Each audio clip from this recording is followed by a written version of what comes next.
There is one door every person who has ever lived must walk through. You will walk through it. So will everyone you love. And it is the one thing we all know is coming, and almost none of us prepare for. I have sat with the dying.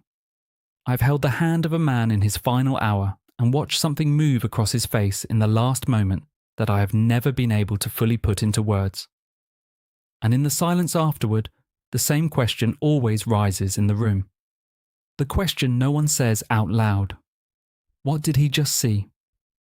The church has been asking that question for 2,000 years, and tonight I want to walk you through what our faith actually teaches happens in those first seconds. Not a horror story, not a guess I made up, but what Scripture, the saints, and the wisdom of the church hand down to us about the soul the moment it leaves the body. Stay with me to the end, because what you're about to hear isn't really about death at all. It's about how you're going to live when you wake up tomorrow morning. Here is the first thing you have to understand. Death, in Catholic teaching, is not the end of you.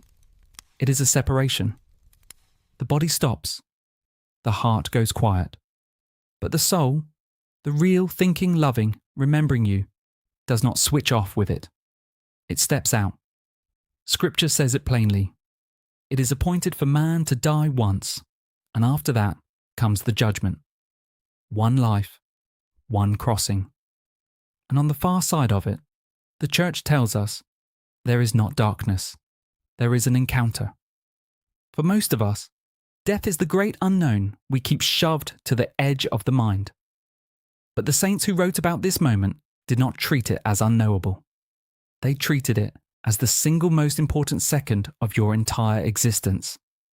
So let's do something we almost never do. Let's slow that second down. The first thing to understand is that the tradition does not describe death as a fading. We picture it like a lamp going dim, a slow dissolve into nothing. The saints describe the opposite. They describe a waking, a sudden, almost overwhelming clarity, as if your whole life you had been looking at everything through fogged glass, and in one instant, the glass is wiped clean. St. Paul reached for exactly this image. Now we see through a glass, darkly, he wrote, but then, face to face. Here, we only ever catch reflections and echoes of what is real. There, he says, the veil finally drops.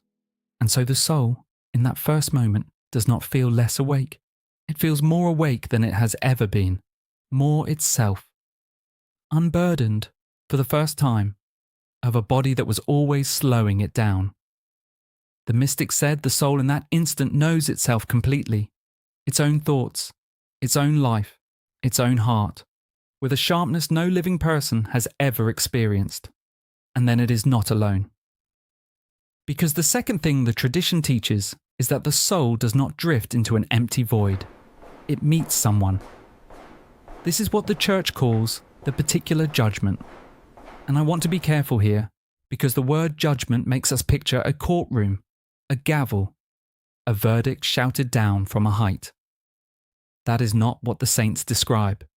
They describe a meeting.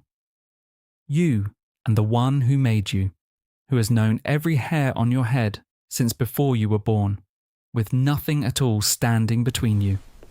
No performance left to give, no mask still on. And this is where it stops being abstract. This is the part I need you to really hear, because in that light, the soul sees itself, fully, for the first and only time. Every quiet kindness you thought no one ever noticed, and every wound you caused and buried so deep you almost forgot it was there. Your whole life, not the version you told yourself, not the highlight reel, and not the shame spiral, but the truth of it. Laid out. Understood in a single glance. The mystic said this is the place where words fail them completely. And notice what they insist on. It is not that God stands over you and accuses. It is that in the presence of perfect love, you finally see clearly, and you become your own most honest witness. For the first time in your existence, you cannot lie to yourself. Now, sit with how that would feel. But here is the part that surprises almost everyone the first time they hear it. For the great many souls, this meeting is not the end of the road. It is the beginning of something the church has spent centuries trying to help us understand, and that we have gotten badly, badly wrong. Purgatory. We were handed a picture of a prison, a punishment, a holding cell. That is not what the tradition means. Think of it instead as what happens when a love that is utterly pure meets a heart that simply is not ready for it yet. The saints described it as a fire. But listen to what kind. Not a fire that destroys, a fire that heals, a fire that burns away everything left in us that could never survive in the presence of perfect love. Every resentment we clung to, every attachment that was slowly making us smaller. And here is the detail the mystics return to again and again, the one that changes everything. The soul does not run from that fire, it runs toward it, willingly, because now it can finally see what it was made for, and it wants, more than it has ever wanted anything, to be made ready. That is not punishment, that is mercy. And Catholic devotion, especially in what has been handed down about God's mercy at the hour of death, has always insisted that this mercy is offered right up to the final breath, right up to the last second, to everyone. So what is it all moving toward? What is on the far side of that purifying love? This is the destination the whole of Catholic hope is pointing at. The saints gave it a name. The beatific vision. Scripture says it in 5 words. We shall see him as he is. To see God. Not a picture of God. Not an idea about God. Not a feeling in a quiet church on a good day. God himself, face to face. The single experience the church teaches you were created for from the beginning. And here is what the tradition promises about that moment. Every good thing you have ever loved in this life was a small echo of it. The piece of music that stopped you where you stood.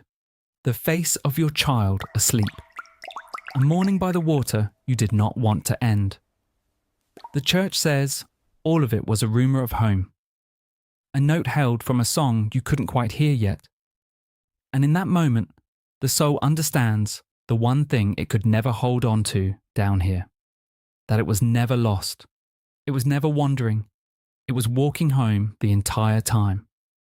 Now, here is why I am telling you any of this, and I promise you it is not to frighten you.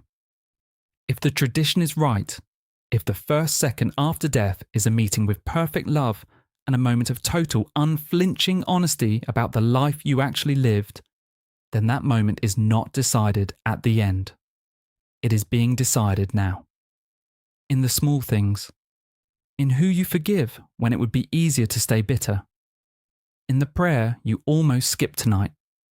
In the way you treat the ordinary person standing in front of you tomorrow, who will never know they were a test you either passed or failed. The saints were not obsessed with death because they were morbid. They were obsessed with it because they had seen the secret. A life lived with eternity in view is a completely different life. Lighter, braver, kinder, and far, far less afraid. You do not have to be afraid of the door, but the whole tradition is unanimous on one point. It is infinitely better to walk toward it ready than to be caught by it by surprise. And that is the honest reason I wrote a small book called The Last Hours. It is not a frightening book.